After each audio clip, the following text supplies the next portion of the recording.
हे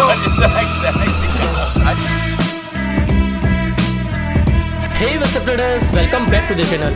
तो दोस्तों, मार्केट में हमें एक मिला जुला संगम बाहर के मौसम की तरह देखने को मिल रहा है। यानी कि काफी कॉइन्स में तो आपको वही थोड़ी बहुत गिरावट और काफी कॉइन्स में तो आपको लगभग 2 से 5% की रिकवरी भी देखने को मिल रही होगी।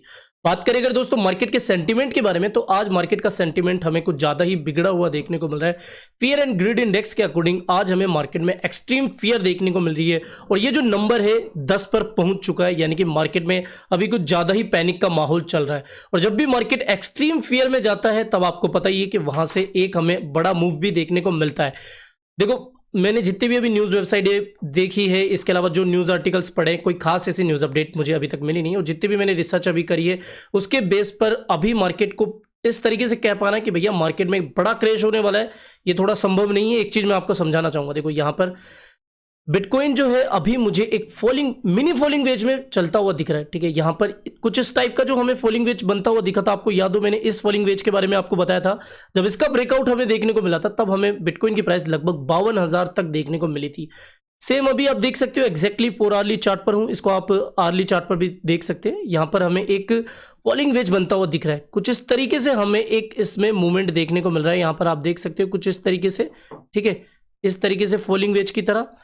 अब यहां पर मुझे जहां तक लगता है या तो ये ब्रेकआउट यहां से हो जाना चाहिए, अदरवाइज ये वापस से यहां पर अराउंड हमें 40 के आसपास और फिर हमें वापस से एक पंप करता हुआ दिखना चाहिए according to this falling wedge channel. ठीक है, और चूंकि मार्केट में जो मैं अभी ऑन चेन डेटा देख रहा हूं, ऑन चेन डेटा को छोड़िए, ये जो वेल्स वगैरह होती है इनमें से ये जो थर्ड वेल है इसकी तो एक्टिविटी में देखता ही रहता हूं, ये तो मतलब थोड़ा सा भी डिप बाय करती ही रहती है। ठीक है, तो इसके बेस पर मैं ये नहीं कहूंगा कि ये वेल बाय कर रही है, बिटकॉइन की रिचेस्ट वेल बाय कर रही है, तो मतलब यहां से हमें पंप आता हुआ दिख सकता है। ठीक है, ये वेल अगर आप इसकी पूरी डेटा निकालोगे तो ये हर 1-2 दिन में बाय करती रहती है। ठीक है, तो इसका मैं नहीं कहूंगा, लेकिन वेल अलर्ट के अकॉर्डिंग ये एक ट्विटर हैंडल है जहां पर आपको जो भी वेल्स की एक्टिविटी होती है, यानी कि जितने भी यूएसडीटी वगैरह होती है या जो स्टेबल कॉइन्स होते हैं उनका जो मूवमेंट होता है, इसके अलावा कितने इथेरियम ट्रांसफर किए गए हैं, बीटीसी कितने ट्रांसफर किए गए हैं, किस एक्सचेंज से, कहां से, ये सब कुछ आपको यहां पर वेल अलर्ट जो एक ट्विटर हैंडल है,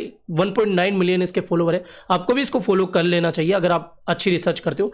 यहां पर आप देख सकते हो कि इतने बड़े अमाउंट में यूएसडीटी का ट्रांसफर किया गया था और यहां पर आप जितने भी इनके ट्वीट्स देखोगे लगातार ट्रांसफर हो ही रहे हैं। ठीक है, जो यूएसडीटी है वो बाइनेंस पर ट्रांसफर किए जा रहे हैं, तो यहां से हमें एक लगता है कि भैया देखो वेल्स अभी बाइंग के मूड में है। ये सिर्फ एक वेल की मैं बात नहीं कर रहा हूं, ये जो हमें डेटा दिखा रहा है इसके बेस पर मैं आपको ये कह सकता हूं कि भैया बाइनेंस पर जो टीथर है वो अभी, या फिर जो स्टेबल कॉइन्स है वो ज्यादा से ज्यादा आ रहे हैं, ट्रांसफर किए जा रहे हैं और यहां से हमें एक बाइंग का माहौल देखने को मिल सकता है। ठीक है, इस डेटा के अकॉर्डिंग। अगर इस डेटा को आप नहीं देखना चाहते हो, आप मसारी की तरफ जाइए, एक काफी अच्छा टूल है अगर आप क्रिप्टो रिसर्च करते हो, वहां पर वॉल्यूम देखिए।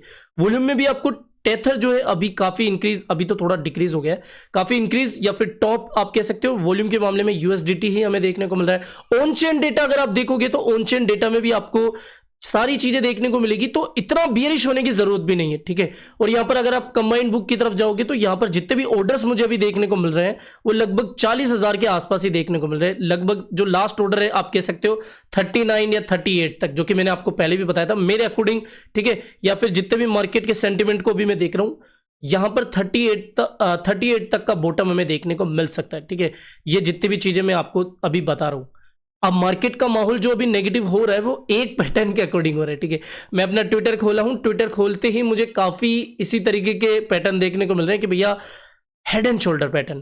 ठीक है, और इसको मैं ज्यादा समझाना भी नहीं चाहूंगा। ठीक है, इस तरीके से ये हेड एंड शोल्डर पैटर्न बना, यहां पर जो इसका सेकंड शोल्डर बना था, ठीक है, हेड एंड शोल्डर, यहां पर जो इसका सेकंड शोल्डर था यहां से हमें कितना बड़ा पंप देखने को मिला। सेम वही चीज अभी आपको देखने को मिल रही होगी और यही चीज आपको ट्विटर हैंडल पर घूमती हुई दिख रही है। ठीक है, मेरे अकॉर्डिंग देखो, अगर ये पैटर्न प्ले आउट हुआ तो एक बड़ी गिरावट होगी और अगर बड़ी गिरावट होगी तो फिर माहौल में अफरा तफरी का माहौल भी देखने को मिलेगा।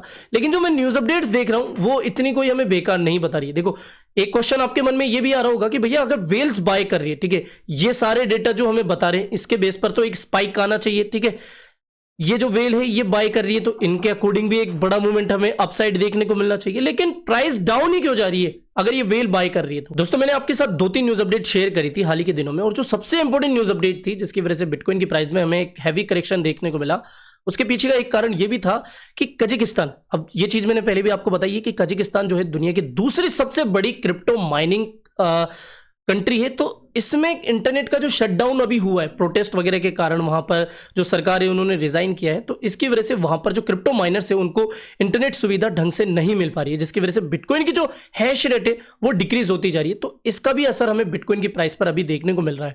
साथ ही अगर आप ऑन चेन डेटा को देखोगे तो वहां पर आपको सेलिंग ऑर्डर्स भी काफी अभी लगे हुए देखने को मिलेंगे, साथ ही सेलिंग भी अभी दबा के हो रही है। तो हम ये नहीं कह सकते कि सिर्फ बाइंग ही हो रही है, जितनी बाइंग हो रही है उतनी हमें सेलिंग भी देखने को मिल रही है, ये सभी डेटा के अकॉर्डिंग, ठीक है। तो थोड़ा कूल रहिए, और अगर आप बिल्कुल एग्जिट वगैरह ही लेना चाहते हो तो यहां पर आप स्टॉप लॉस लगा के छोड़ सकते हैं, ठीक है। अगर आपको लगता है कि हैवी कैश होने वाला है, बिटकॉइन की प्राइस जो है एकदम ही 30,000 29,000 तक जाने वाली है, तो आप अपना जो स्टॉप लॉस है वो 38,000 या फिर इसके आसपास लगा सकते हो, ठीक है। तो ये आपके लिए बेहतर होगा। थोड़ा सा रिस्क एंड रिवॉर्ड रेशो भी आप समझिए। अगर आप यहां पर इतना रिस्क लेना चाहते हो कि भैया अगर मैं अपना जो स्टॉप लॉस है वो 38 के आसपास लगा देता हूं, अगर प्राइस डाउन जाती है तो कोई बात नहीं, इतना लॉस लेके मैं एग्जिट हो जाऊंगा। लेकिन अगर प्राइस डाउन नहीं हुई है और प्राइस पंप होती है तो भैया देखो प्रॉफिट भी हमें उसी हिसाब से होगा, ठीक है। तो ये चीज आपको समझनी होगी और इतना पैनिक होने की जरूरत नहीं है, बिकॉज मार्केट में ऐसा उतार चढ़ाव हमें बार बार देखने को मिलेगा, तो इसकी हमें एक आदत सी बना लेनी चाहिए, ठीक है। और मेरे को तो आदत पड़ गई है और काफी लोगों को भी आदत पड़ गई है, तो इनका तो लोगों को अब असर भी नहीं लगता है कि भैया मार्केट में डाउन आ गया या फिर मार्केट क्रैश हो गया, ठीक है। सर लोगों के लिए नॉर्मल बात हो गई है, ठीक है। तो बिगनर से मैं स्पेशली रिक्वेस्ट करना चाहूंगा कि इतना पैनिक होने की जरूरत नहीं है। ये सारे रिसर्च टूल आप एक बार खुद यूज करिए, आपको खुद को भी पता लगेगा कि मार्केट में एक बार क्या हो सकता है, ठीक है। और काफी लोग बोलते हैं कि भैया गारंटी दे रहे हो क्या? अरे गारंटी आपको कोई भी नहीं दे सकता। अगर ऐसा होता तो मैं पूरे अपने घर ज्यादा मतलब अपनी गाड़ियां बंगला सब बेच के इसमें डाल देता, 100 के 500 करोड़ कर देता, ठीक है।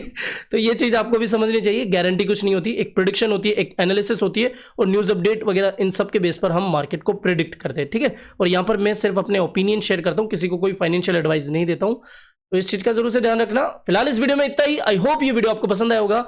और देखो जितने भी बड़े बड़े इंस्टीट्यूशन से और भी जितने बड़े इन्वेस्टर्स है वो सभी पॉजिटिव है 2022 के लिए। खुद जो प्रेसिडेंट वगैरह भी हैं वो भी बोल रहे हैं कि भैया 100K की प्राइस हो जाएगी, तो कोई इतना टेंशन लेने की जरूरत नहीं है, ठीक है। लॉन्ग टर्म के होल्डर्स के लिए तो वैसे भी चार्ट वगैरह इतने कोई मायने नहीं रखते। और दोस्तों आपको पता है कि मार्केट में अभी वॉल्यूम इतनी नहीं है, वीकेंड है, तो वीकेंड के कारण थोड़ी सी वॉल्यूम में भी हमें डिक्रीमेंट देखने को मिल रही है। और प्लीज हो सके तो थोड़ा सा फ्यूचर्स वगैरह से दूर रहिए, ट्रेड ना ही ले तो थोड़ा अच्छा होगा इन दिनों में, जब तक आपको एक श्योरिटी नहीं मिल जाती, ठीक है। तो फिलहाल इस वीडियो में इतना ही। आई होप ये वीडियो आपको पसंद आया होगा। वीडियो पसंद आया हो तो डेफिनेटली वीडियो को लाइक करना है, चैनल आप ही के काम करते हो चैनल को भी सब्सक्राइब करके रख लेना है। लिंक मैंने अपने टेलीग्राम चैनल का डिस्क्रिप्शन बॉक्स में डाल दिया है, तो हो सके तो उसको भी ज्वाइन कर लेना। मिलते हैं जल्दी नई अपडेट के साथ। टिल देन जय हिंद, जय भारत।